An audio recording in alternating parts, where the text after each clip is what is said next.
భక్తుడు ఈ విధంగా ప్రార్థన చేస్తున్నాడు, కీడు చేయి వారి కుట్రలోంచి నన్ను విడిపించుము అని. కొన్ని సందర్భాల్లో మన మీద కుట్ర పన్నేవాళ్ళు, కీడు చేసేవాళ్ళు, వాళ్ళు కనపడకుండా చాటైపోయి దేవుని ప్రజల మీద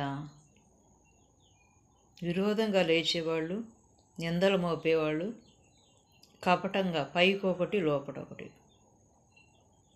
పైకి చూడండి, ఒక సేవకులు చెప్తున్నారు, పైకి వందనాలు చెప్తారంట, లోపల తందనాలు ఉంటాయంట.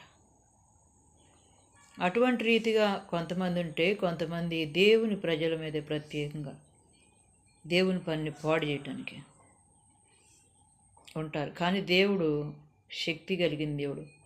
వాళ్ళ తంత్రాలన్నీ, వాళ్ళ కుయుక్తులన్నీ మొత్తం కూడా దేవుడు చెదరగొట్టేస్తాడు. శత్రువుని చెదరగొట్టి జయమిచ్చే దేవుడు. Praise the lord.